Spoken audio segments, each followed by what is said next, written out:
우리는 지금 믿음의 모험이라는 주제로 함께 말씀을 나누고 있습니다. 첫째 주에 노아를 통해서 세상의 흐름에 이탈하여 믿음의 모험, 세상과는 다른 동행을 함께 떠나가자라고 말씀을 나누었습니다. 그리고 지난주에는 아브라함을 통해서 보이지 않는 약속의 땅을 향하여 믿음의 모험을 출항하자 함께 선언하며 말씀을 나누었습니다. 오늘 세 번째 믿음의 모험 말씀을 나누려고 하는데요. 오늘 말씀의 주인공은 아브라함의 아들인 이삭입니다. 여러분, 이삭하면 어떤 것이 가장 먼저 떠오르시나요? 이삭하면 뭐니 해도 이삭 토스트 아니겠습니까? 그쵸? 요즘 이삭 토스트 참 맛있는 것 같아요. 우리는 사실 이삭하면 가장 먼저 떠올리는 것이 무엇이냐면 제물로 바쳐질 뻔하였던 사람, 제물로 바쳐질 뻔하였다가 겨우겨우 죽음을 모면했던 사람이 바로 이삭이라고 생각을 합니다. 아버지 말씀에 참 순종적이고 또한 착하고 선한 사람, 마치 지금 이 시대에서 법 없이도 살 것 같은 온유한 사람이 바로 이삭이라고 생각을 하죠. 그런데 저는 오늘 설교의 이 시작 부분에 여러분들에게 단호하게 말씀드리고 싶어요. 성경이 말하는 이삭의 온유함이라는 것은 이삭의 성품을 말하는 것이 아닙니다. 온유함이라는 것은 우리 믿음의 태도이고 삶에서 가장 치열하게 싸웠던 그 순종의 이야기라고 말씀드리고 싶어요. 우리 예수님께서 제자들에게 이렇게 말씀하셨습니다. 마태복음 5장 5절 말씀 같이 읽어볼까요? 시작. 온유한 자는 복이 있나니 그들이 땅을 기업으로 받을 것이며. 자, 여러분, 이 온유한 자는 복이 있나니 그들이 땅을 기업으로 받을 것이다 라는 이 말씀이요, 지금을 살아가고 있는 우리들에게 맞는 말씀 맞나요? 요즘 시대에 온유하면 어떻게 된다 그래요? 바보 된다 그러죠. 조금 더 극단적으로 말하면 죄송합니다, 호구 된다 그래요. 세상은 온유하면 안 된다, 강한 놈이 땅을 얻고 목소리 큰 놈이 이긴다라고 말하는 세상입니다. 그래서 참지 말라 말하기도 하고 절대로 빼앗기지 말라라고 이야기합니다. 이에는 이, 눈에는 눈, 반드시 갚아주어라 말하는 것이 이 세상의 논리 아닌가요? 그래서 그런지 요즘 세상에 많은 사람들이 양보하려 하지 않는 것 같아요. 양보하면 무능하다, 바보다, 호구다라고 여겨지는 세상이기에 오히려 이 양보가 점점 사라지고 있는 것 같습니다. 그런데 우리 주님 어떻게 말씀하세요? 온유한 자가 땅을 얻을 것이다 라고 말씀하고 있지 않습니까? 여러분, 어떻게 이게 가능할까요? 주님이 말씀하신 이 말씀이 어떻게 우리에게 지금 맞는 말씀으로 다가올 수 있을까요? 여러분, 온유라는 단어는 헬라어로 프라우스라고 합니다.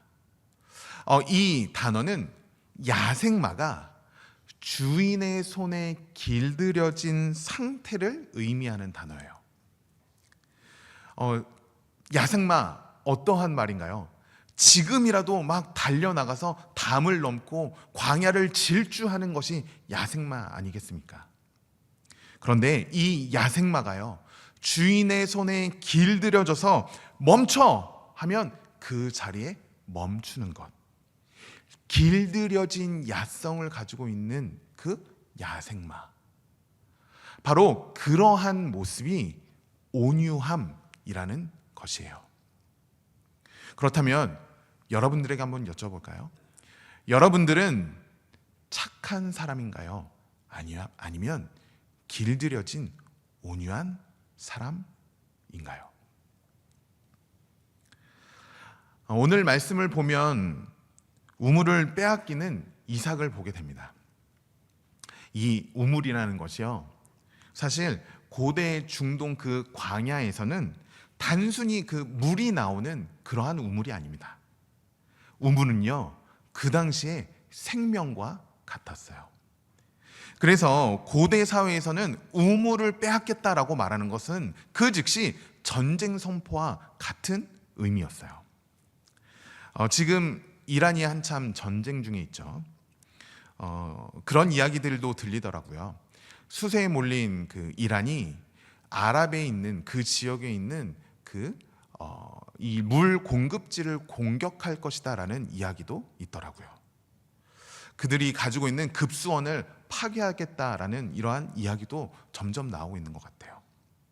여러분, 석유는 없어도 살 수 있어요. 그러나 물 없이는 살 수 없습니다. 물이 없으면 사람도 죽고 가축도 죽고 모든 것이 다 죽어버릴 수밖에 없어요. 그렇게 우물은 이삭에게 있어서 바로 생존의 문제였어요. 그런데 여러분, 오늘 말씀을 보면 우물을 빼앗긴 이삭, 어떻게 행동하고 있나요? 자, 오늘 말씀을 조금 더 자세하게 한번 살펴볼까요?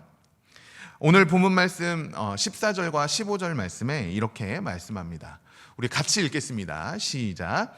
양과 소가 떼를 이루고 종이 심이 많음으로 블레셋 사람이 그를 시기하여 그 아버지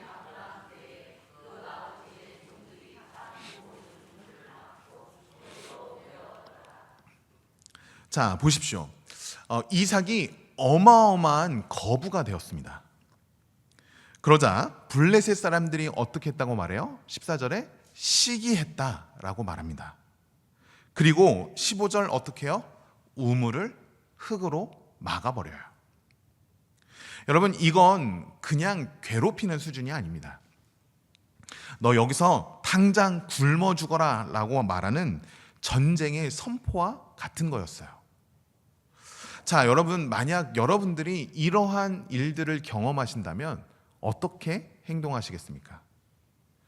아버지가 물려준 소중한 유산이고 또한 내가 땀 흘려서 일궈놓은 일터예요.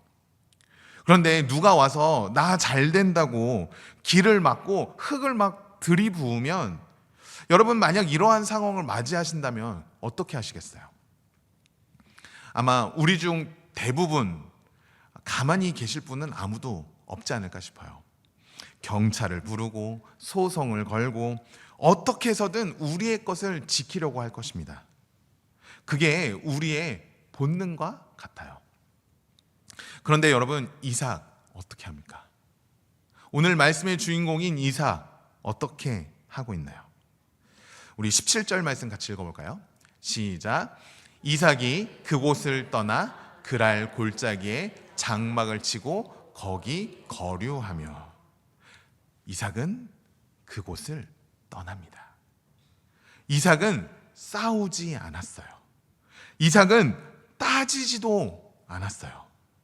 이삭은 억울함을 호소하며 멱살을 잡고 그들과 싸우지 않았습니다. 그냥 짐을 싸서 그곳을 떠났어요. 여러분, 이삭에게 싸울 힘이 없어서 그냥 아무 말 안 하고 떠난 것일까요? 아니에요. 이삭은 엄청난 거부였어요. 어마어마한 부자였어요. 그를 따르는 종이 수백 명, 아니 어쩌면 수천 명이 되는 그러한 엄청난 거부였습니다. 그래서 16절 말씀을 보시면 블레셋 왕 아비멜렉이 찾아와서 이렇게 말하지 않습니까? 아비멜렉이 이삭에게 이르되 내가 우리보다 크게 강성한즉 우리를 떠나라. 거부요 더 강했던 이삭이요, 그래 잘됐다, 한판 붙어보지 뭐, 한판 싸워봐? 이런 마음이 없었겠습니까? 그런데도요, 이삭이요, 그곳을 떠나요. 아무 말 없이 떠나요. 왜요? 왜 그랬을까요? 그가 바보여서? 그가 멍청해서? 그가 호구였기에 그러한 것을 떠났던 것일까요? 여러분, 이삭이 그곳을 떠날 수 있었던 이유는 그는 하나님 손에 길들여진 순종의 사람이었기 때문에 그렇습니다. 하나님 손에 길들여진 참으로 온유한 사람이었기에 그곳을 떠날 수 있었어요. 여러분, 이삭은 이미 하나님께로부터 복을 받은 사람입니다. 12절 말씀 다시 볼까요? 12절 말씀에 이삭이 그 땅에서 농사하여 그 해에 100배나 얻었고 여호와께서 어떻게 하셨다? 복을 주심으로. 이미 이삭은 복을 누리던 사람이에요. 이삭이 그토록 바보 같은 선택을 할 수 있었던 이유는 그 우물이 자신의 복의 근원이 아니라는 것을 알고 있었기 때문에 그래요. 이삭은 자신의 복의 근원이 그 우물에 있었던 것이 아니라 바로 우리 하나님에게 있었다는 것을 알고 있었기 때문에 그렇습니다. 여러분, 오늘 말씀의 핵심이 여기 있는 거예요. 이삭은 이미 복을 받은 사람입니다. 우물이 있든 없든 이미 복을 받은 사람이라는 거예요. 이삭의 마음에는 복의 근원이 그 우물에 있는 것이 아니라 하나님께 있다고 100% 확신했던 사람이 바로 이삭이라는 거예요. 어떠한 사람이 우물을 막을 수 있을지 몰라도, 어떠한 사람이 나의 길을 막을 수 있다 할지라도 나에게 복을 주시는 분은 그러한 우물이 아니라, 어떠한 사람이 아니라 하나님이심을 믿었기에 아무런 다툼 없이 그 우물을 두고 떠날 수 있었던 것입니다. 여러분, 이미 가지고 있는 사람만 양보할 수 있어요. 진짜 실력자만이 져줄 수 있습니다. 여러분, 우리는 이미 하나님께로부터 복받은 자인 줄로 믿습니다. 우리가 기억해야 하는 것은 우리의 직장, 우리의 통장, 우리의 사업체, 그 모든 것들은 하나님이 우리에게 공급해 주시는 수단일 뿐이지 복의 근원이 아니라는 거예요. 우물은 말라버릴 수도 있어요. 누군가 와서 메워버릴 수도 있어요. 하지만 우리 하나님의 그 놀라운 복의 근원은 막을 자가 아무도 없다라는 것입니다. 여러분, 우리를 잠 못 들게 하는 그 여러분들의 우물은 무엇인가요? 우리를 잠 못 들게 하는, 잠 들었다가도 다시 잠자리를 뒤척이며 다시 일어나게 만드는 여러분들의 그 우물은 무엇입니까? 간절히 바라기는 이미 우리에게 복의 근원이 되어주시는 하나님만 신뢰함으로 주님께서 주시는 평안, 샬롬의 삶을 심어 나아가는 저 여러분 되시기를 주님의 이름으로 간절히 축원합니다. 여러분, 오늘 우리가 읽은 이 말씀에는요, 사실 우리의 마음을 참 뜨겁게 하는 말씀이 있습니다. 우리의 가슴을 울컥하게 하는 장면이 나와요. 창세기 26장 18절 말씀, 우리 같이 한번 읽어볼까요? 시작. 그 아버지 아브라함 때에 팠던 우물들을 다시 팠으니 이는 아브라함이 죽은 후에 블레셋 사람이 그 우물들을 메웠음이라. 이삭이 그 우물들의 이름을 그의 아버지가 부르던 이름으로 불렀더라. 아멘. 여러분, 이삭이 우물을 팠던 것은요, 그냥 단순한 우물을 팠던 것이 아니에요. 어떠한 우물을 팠어요? 아버지가 팠던 우물을 다시 팠던 것입니다.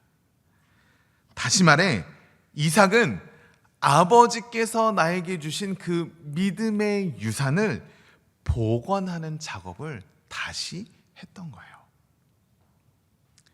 여러분, 세상은 끊임없이 우리의 믿음을 메우려고 합니다. 덮어버리려고 해요. 아이, 기도해봤자 소용없잖아. 말씀대로 살면 손해 받는다니까. 아이, 주일날 일해야지 무슨 소리야. 세상의 가치관으로 우리의 영혼을, 우리의 믿음을 흙으로 덮고 메우고 있어요. 그런데 그때 이삭이 한 일이 무엇입니까?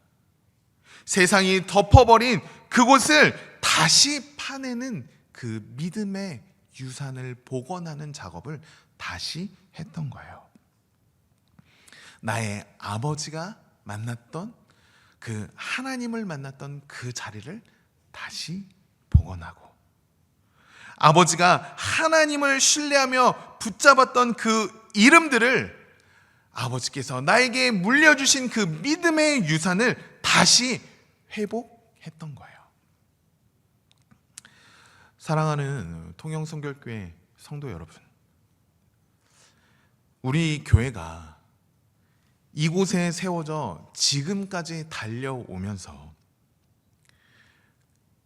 그동안 파왔던 우리의 믿음의 우물들을 기억하시나요?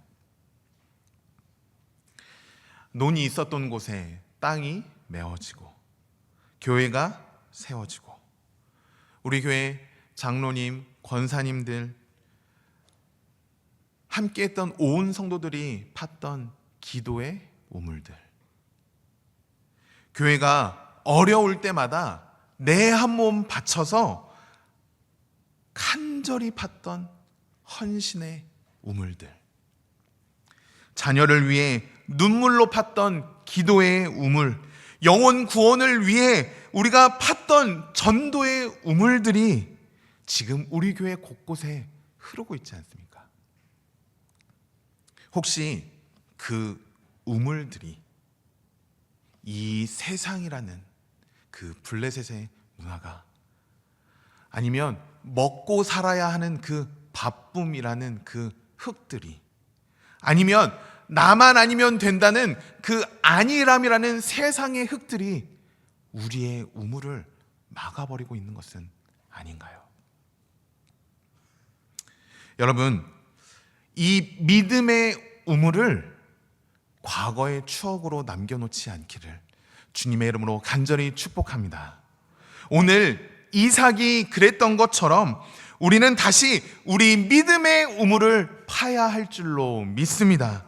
세상이 자꾸만 우리의 우물을 덮으려고 애쓴다 할지라도, 흙으로 메운다 할지라도 여러분, 낙심하지 마십시오. 주저앉지 마십시오. 복의 근원은 어떠한 환경에 있는 것이 아니라 오직 우리 하나님이, 오직 우리 하나님만이 우리 복의 근원인 줄로 믿습니다.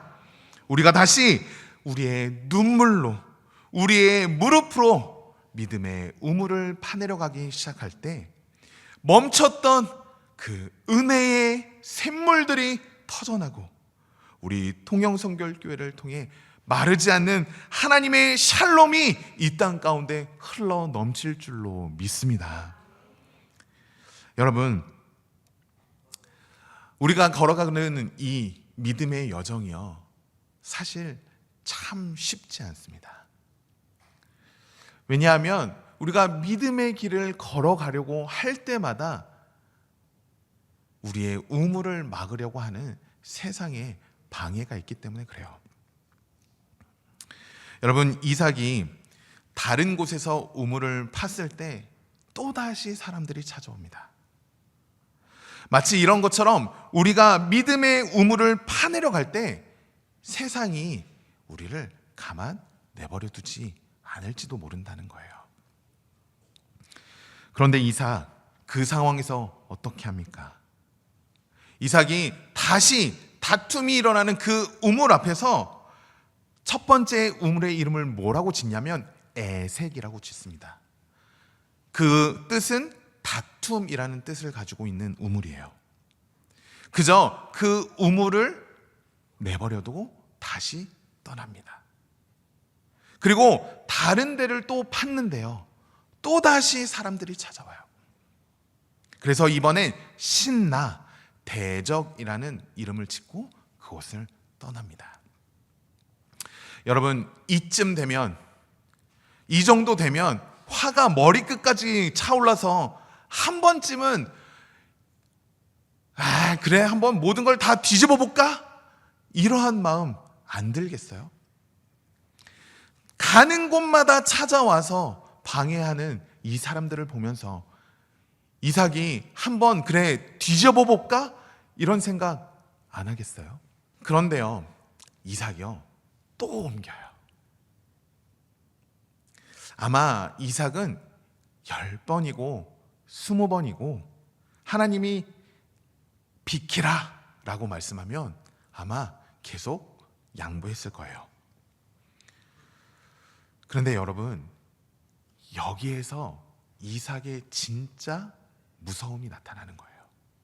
정말 무서운 실력이 드러나는 거예요. 여러분, 이삭은 블레셋과 싸우는 기술, 전투 기술을 연마한 것이 아닙니다.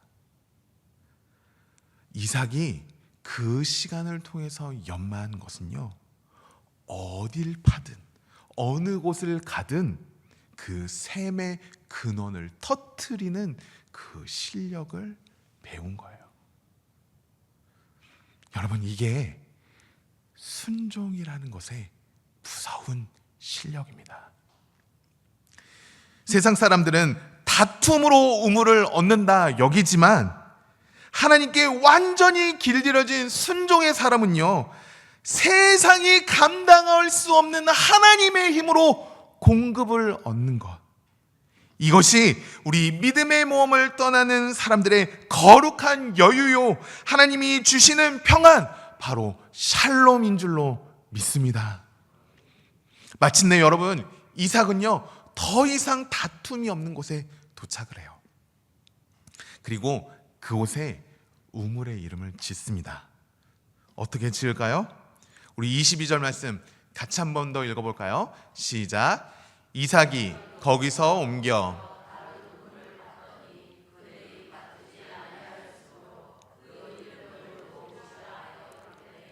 이제는 여호와께서 우리를 위하여 넓게 하셨으니 이 땅에서 우리가 번성하리로라 하였더라. 아멘. 여러분, 르호봇이라는 이 단어의 뜻은 넓은 땅이라는 뜻입니다. 여러분, 이 르호봇, 이삭이 싸워서 뺏은 자리가 아닙니다. 억지로 지킨 자리가 아니에요. 하나님께 순종하여 비켜주었더니, 물러나 주었더니 하나님께서 직접 넓혀주신 영광의 자리가 바로 르호봇이었어요. 여러분, 우리의 삶에 르호봇이 열리길 소망하십니까? 그렇다면 여러분, 오늘 여러분들의 손에 쥐고 있는 바로 에색과 신나를 놓아 버리십시오. 여러분, 우리 삶에 하나님이 직접 넓혀주시는 영광의 자리를 머물길 원하십니까? 그렇다면 지금 내가 붙잡고 있는 그 세상의 우물을 내려 놓으십시오. 블레셋이 흙으로 덮은 그 우물에 미련을 두지 않고 하나님을 바라보며 순종으로 나아갈 때 하나님은 우리의 삶에 주님의 평안을 주실 것입니다. 사랑하는 성도 여러분, 오늘 우리 주님께서 우리에게 이렇게 묻고 계세요. 너희가 서 있는 그 자리는 어디이냐? 억울함과 분노로 가득 찬 다툼의 자리이냐? 아니면 하나님의 주권을 인정하는 르호본 샬롬의 자리이냐? 우리 주님께서 지금 우리에게 묻고 계신 거예요. 여러분, 온유함은 무능함이 아니에요. 온유함은 하나님이 하실 일을 기대하며 내 혈기를 멈추는 가장 강력한 순종이 바로 온유함인 것이에요. 우리가 스스로 버티는 싸움은 우리의 힘으로 싸우는 것밖에 되지 않습니다. 그러나 우리가 하나님을 신뢰하고 양보하며 삶의 자리에서 샬롬을 심어가는 삶을 살아갈 때 하나님께서는 우리를 대신하여 일하여 주시기 시작하고 우리는 우리의 능력이 아니라 하나님이 대신 싸워주시는 그 삶의 모습을, 그러한 삶을 살아가게 되는 것이에요. 그리고 창세기 26장 28절에 나오는 것처럼 우리 이 말씀 같이 읽어볼까요? 시작. 그들이 이르되 여호와께서 너와 함께 계심을 우리가 분명히 보았으므로 우리의 사이 곧 우리와 너 사이에 맹세하여 너와 계약을 맺으리라 말하였노라. 여러분, 이 말씀은 어떤 말씀이냐면 그토록 그들을 괴롭혔던 아비멜렉 왕이 찾아와서 그래, 너를 보니까 하나님께서 함께 계심이 분명히 보이는구나. 그래, 너를 보니까 하나님이 함께 계심을 내가 알겠어. 우리랑 언약하자. 우리랑 계약하자. 여러분, 바로 이것이 이 세상에서 샬롬을 심는 믿음의 모험을 떠난 자의 승리인 줄로 믿습니다. 사랑하는 성도 여러분, 이번 한 주 믿음으로 삶의 자리에서, 세상에서 샬롬을 심으십시오. 가정에서, 직장에서, 그리고 학교에서 내가 속한 그 삶의 자리에서 샬롬을 심으십시오. 그리고 하나님께 말씀하십시오. 하나님, 저는 우물을 지킬 힘이 없습니다. 그러니 하나님이 나의 르호봇이 되어주셔서 나를 넓은 땅으로 인도하여 주시고 나를 통하여 하나님이 우리와 함께 하심을 보게 하여 주시옵소서. 이러한 마음으로 하나님께 기도하는 저 여러분 되시길 주님의 이름으로 간절히 축복합니다. 바로 그 바보와 같은 순종이, 그 세상을 향한 온유함이 우리를 진정한 승리의 길로 인도할 줄로 믿습니다.